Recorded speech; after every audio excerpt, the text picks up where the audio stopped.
Indiana Newsdesk is made possible in part by the following. Indiana University's Center for Applied Cybersecurity Research, presenting Security Matters with tips for improving online security in 3 minutes or less. Main Source Bank, headquartered in Greensburg, Indiana, offering products and services to fit every stage of life. More information at mainsourcebank.com. Main Source, life needs a great bank. Member FDIC and equal housing lender. Smithville Communications, serving Southern Indiana with high-speed fiber gigabit internet. Smithville Fiber Gigabit Technology. Tap the power. And by WTIU members. Thank you. Coming up on Indiana Newsdesk, the operator of Indiana's toll road filed for bankruptcy this week. While I'm sorry that they're not having a good performance themselves, I think for the state of Indiana and for the consumers in Indiana, we're fully protected in that situation. The governor says to expect business as usual, but what stipulations are actually spelled out in the 75-year lease to protect motorists? Are Indiana's textbook fees at odds with the requirement to provide a free public education? Our textbook fee bills arrived last week in the mail. One per student, and the grand total is over $1,000 for all 5 of the girls. Indiana's state superintendent says they need to go, but at what cost to the state? Plus, in our Ask the Mayor segment, we turn the interviewing over to a group of 3rd graders when we sit down with Kokomo's Greg Goodnight. Are you going to run for mayor again next year? Those stories and the latest on this week's top headlines right now on Indiana Newsdesk.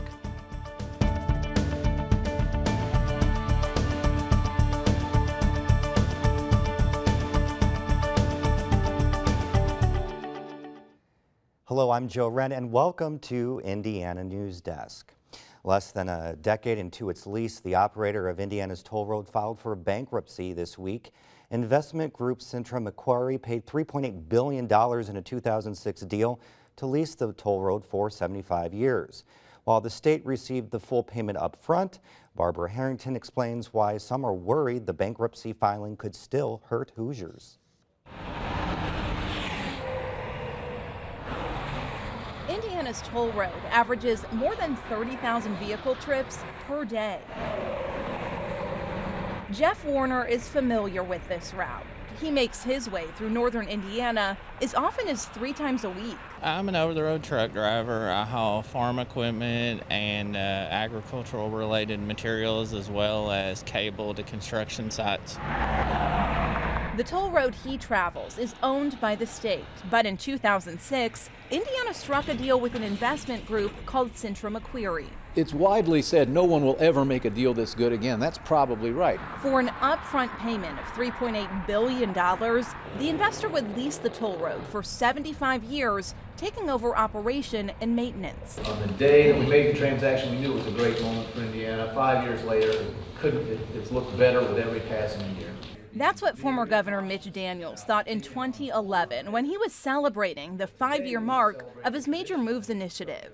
Daniels funneled most of the money from the toll road lease into infrastructure improvements and new construction, such as the US 31 and I-69 projects. Without increasing taxes or borrowing more money, Hoosiers, Daniels said, would get better roads. But some are worried that's now coming at a price.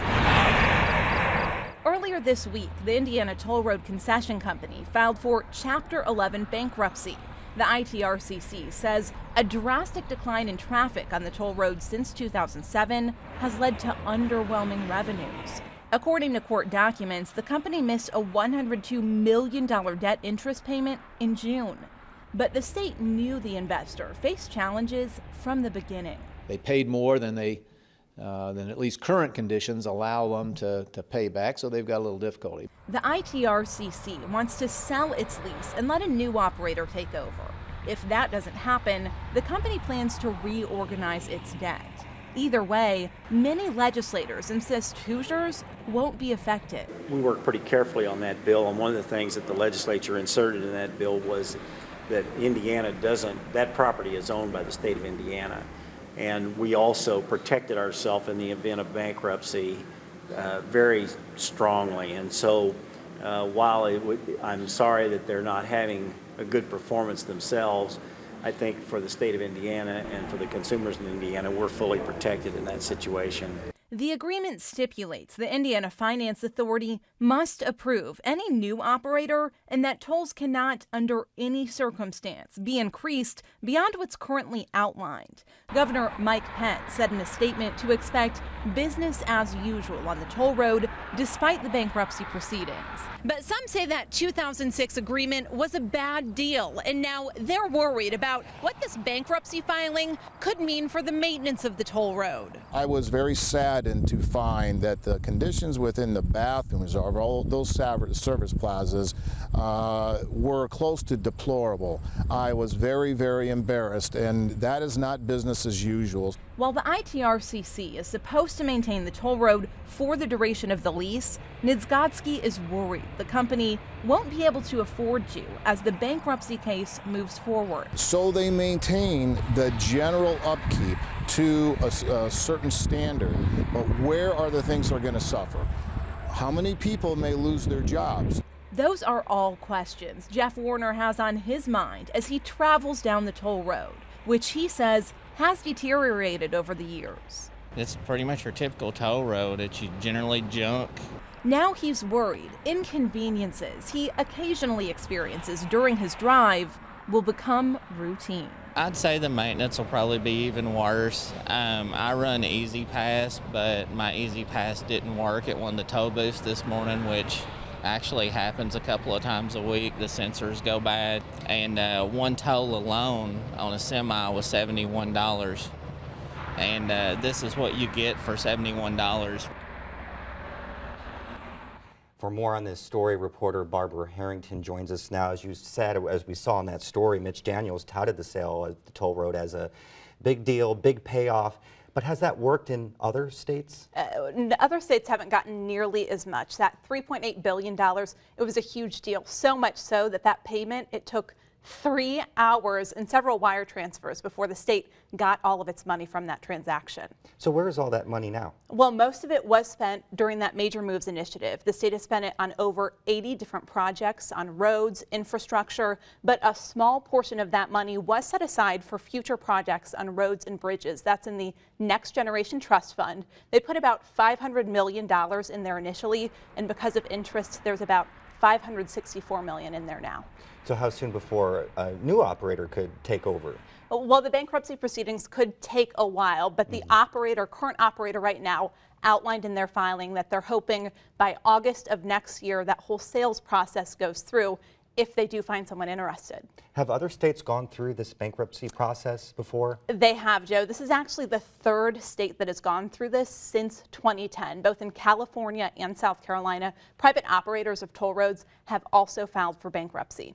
So then if they do find someone to take over, what happens after that transition? Does this affect Hoosiers in any way, or too early to say? Well, as legislators were saying in there, you heard Senator Kenley saying there are a lot of things in this agreement that protect people, such as they can't raise the tolls beyond what's already outlined. But then Representative David Newsdesk, he told me that could potentially change. He thinks that if a new operator comes in, legislators may decide to raise those tolls to help that new operator out so that we're not looking at another bankruptcy eventually. Sure. All right. Thank you very much, Barbara, for that reporting.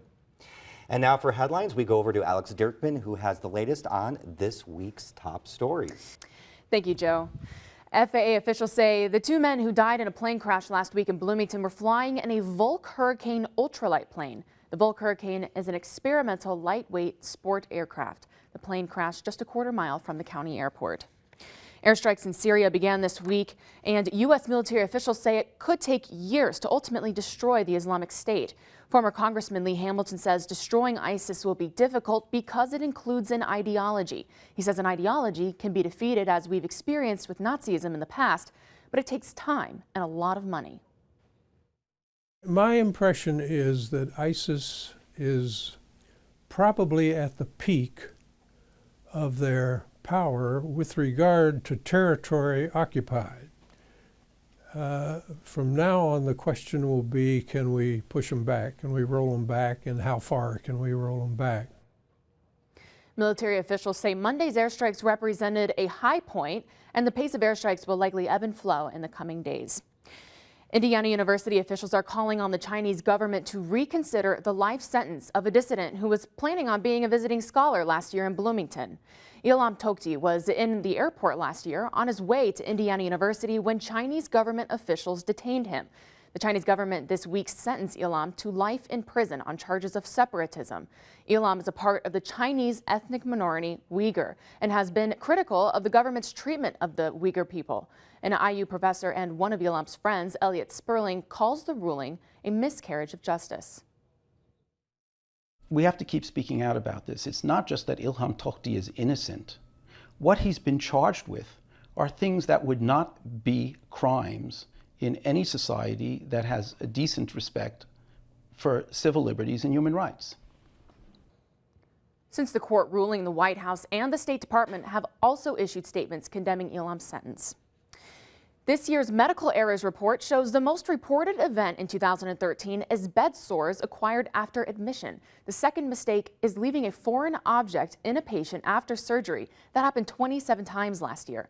Medical staffers also performed surgery 18 times on the wrong body part, and 2 deaths or serious disabilities were associated with contaminated devices.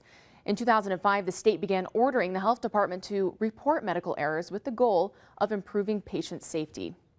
The number of Hoosier teenagers who report regularly drinking alcohol has declined 20% over the past 2 decades. About 30% of high school seniors admitted to drinking alcohol at least once a month in a survey released this week. That's down from more than 50% of seniors in 1993. Preventionists credit stricter enforcement of laws barring sales to minors. In most cases, the survey found family members are the primary source of alcohol for 6th through 9th graders. State officials voted last week to keep funding levels stable for domestic violence prevention programs. However, the Indiana Criminal Justice Institute is still holding back another $1.1 million, which officials say is because they need more information on how the shelters would spend that money. The executive director for Middleway House in Bloomington, Toby Strout, says the same amount of funding is not enough to keep programs running successfully.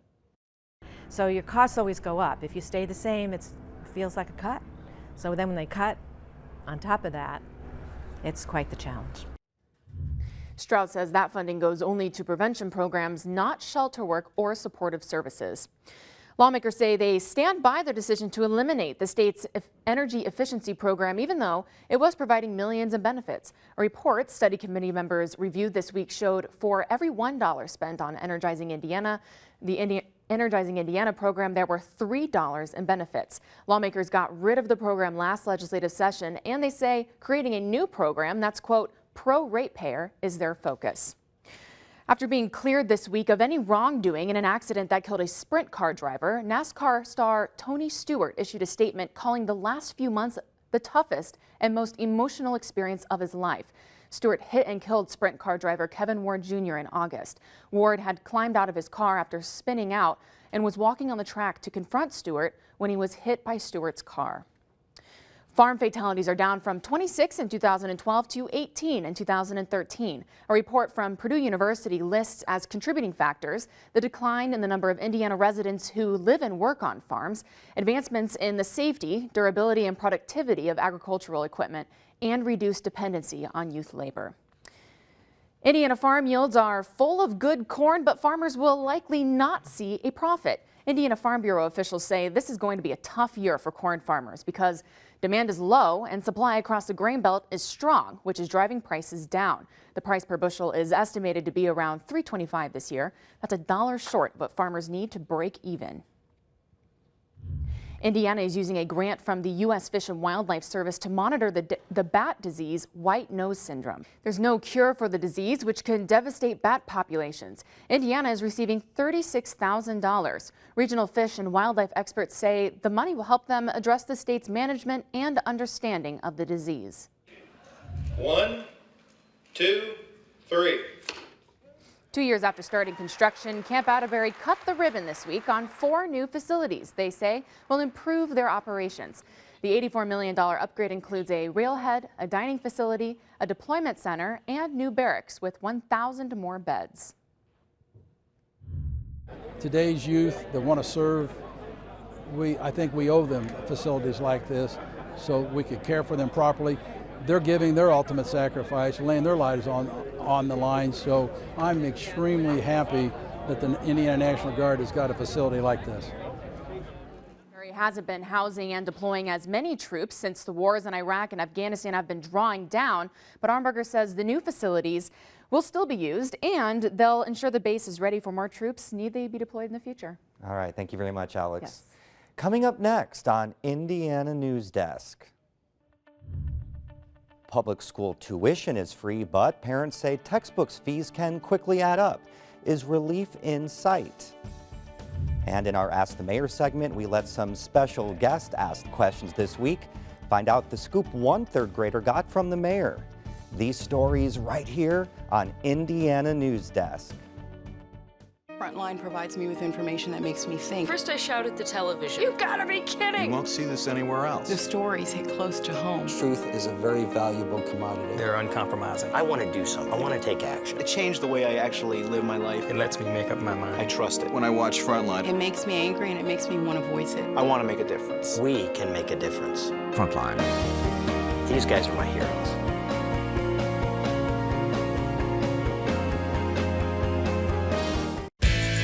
PBS kicks off the weekend with Charlie Rose and America's top newsmakers on his new series, Charlie Rose, The Week. Some people say, well, Obama was this raving liberal before, now he's, Dick Cheney. Recap the week's biggest stories and Charlie's best interviews. You feel there's this incredible synergy between the audience and the performer, and time slows down. And get a look at the week ahead. Charlie Rose, The Week.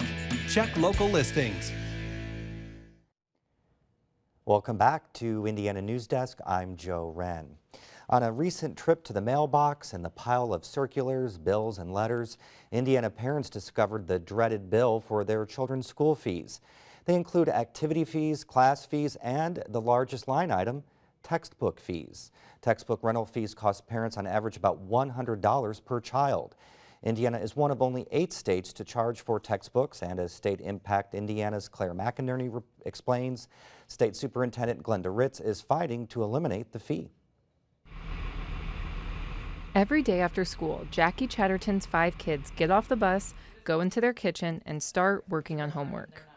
This afternoon, 3 of the girls are using their school-issued iPads, workbooks, and traditional textbooks, all of which are paid for by Chatterton and her husband. Our textbook fee bills arrived last week in the mail, one per student, and the grand total is over $1,000 for all 5 of the girls. The higher the grade level, the higher the bill. That's on top of other school fees so her kids can be in band, play on the soccer team, and the $300 she spent on school supplies. I don't see them taking notes in their notebooks. It seems to be on the iPad. So I'm not sure all of those consumable things are necessarily being utilized 100%, but we still, footed the bills for those. The Chatterton kids attend Noblesville schools, but the issue of parents paying for their students' textbooks is statewide, and many question why this is the case in public school systems. According to Kent Franson, a lawyer who has represented school districts for 30 years, the reason can be found in the state's constitution. It should be the duty of the General Assembly to encourage, by all suitable means, moral, intellectual, scientific, and agricultural improvement, and provide by law for a general and uniform system of common schools, wherein tuition shall be without charge and equally open to all. That one word, tuition, is what Franson says sets Indiana apart from other states. They have a constitutional provision in those other states that make it clear that not only is the tuition to be free, but also the books and other aspects of the education are also to be free. And since legally the state is only required to pay for tuition, parents get charged for everything else. Many of those fees include technology, such as iPads, and State Superintendent Glenda Ritz says the high cost of these items is creating a divide among Indiana schools. So earlier this month, she submitted her budget proposal and requested a 3% increase to help cover the cost of all textbooks for all students. It's all about equity. Students, no matter what school they go to, should have certain resources available to them, and we need to have equity wherever a student might attend. Right now, the state can only cover a portion of the textbook fees for students who qualify for free and reduced lunch.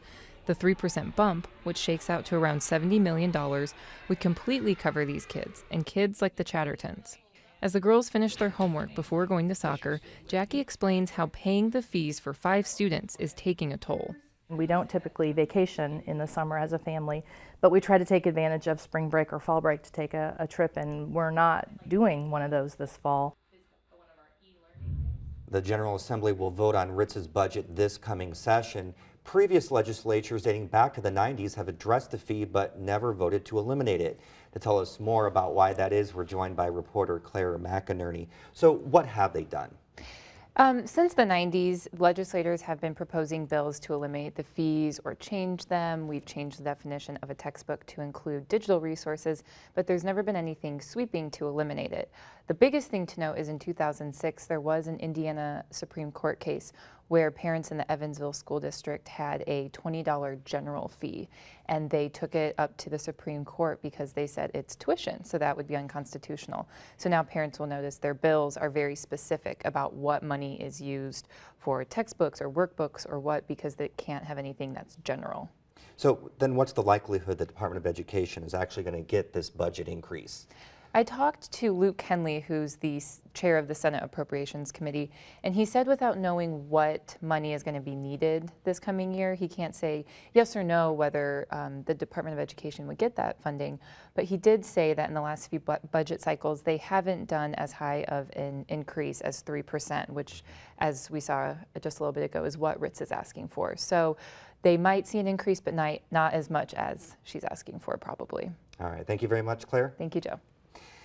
In our Ask the Mayor segment, we give you a chance to submit questions and then we take them to your city's leader. But this week we did things a little bit differently. When we visited Kokomo to sit down with Mayor Greg Goodnight, we ran into a group of students who were taking a tour of City Hall. These students had a lot of questions for the mayor, so we let them do the interviewing. Here are third graders from Lafayette Park Elementary asking the mayor. Are you going to extend the bike trail on the north side, and when? That's a good question. We've completed segments of that. I'm not sure where you live, but if you go up near Morgan Street, where Northside Little League is, and continue north, we've done large stretches of that, and it will connect to downtown by sometime next year. What's the hardest part of your job?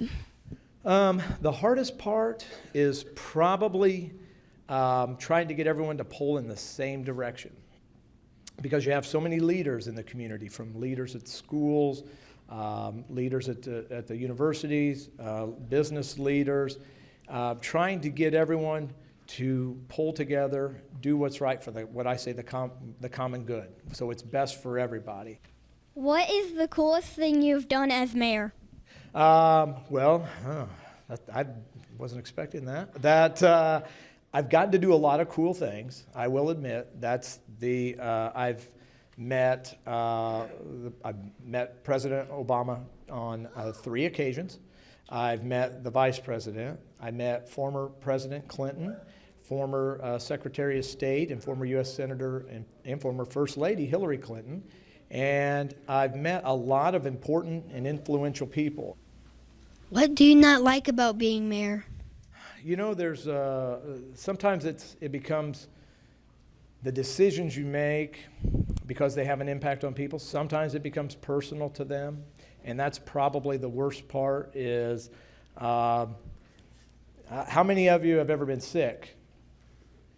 And how many of you, when you were sick, you had to take medicine? I'm going to guess most of the time we don't like taking medicine. It doesn't taste very good. But sometimes you just have to do that. And sometimes it's the same with us, all of us. It's students and it's adults. And sometimes we have to take our medicine. And sometimes when you have to take your medicine, people get upset. And that's the worst part, probably. Are you going to run for mayor again next year? I don't have to. That's a great question. I'm kind of laughing, but that was really a good question because I wasn't going to tell anybody for a few months. But right now, I'm planning on doing this. I want to again. There's some things that we've started that I want to see finished. But you can't tell anybody, okay? So. That was Lafayette Park Elementary's third grade class filling in for me this week on Ask the Mayor. You can find more of the students' questions and the mayor's responses at WTIUnews.org.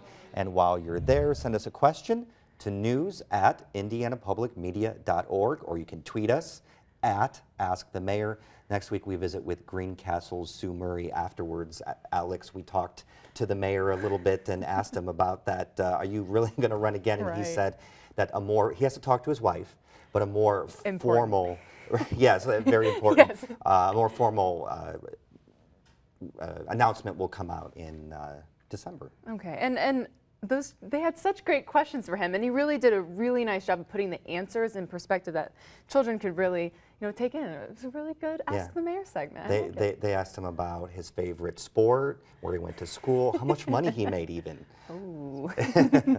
That's the end of this program, but our work continues online as we cover the news in Southern Indiana throughout the week at WTIUnews.org. Have a great weekend.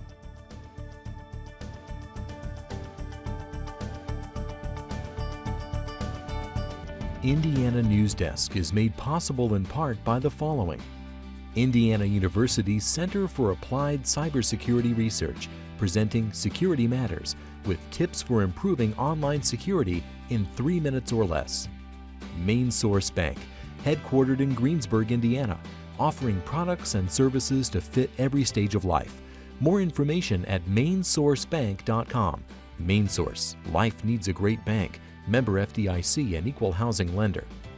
Smithville Communications, serving Southern Indiana with high-speed fiber gigabit internet. Smithville Fiber Gigabit Technology. Tap the power. And by WTIU members. Thank you.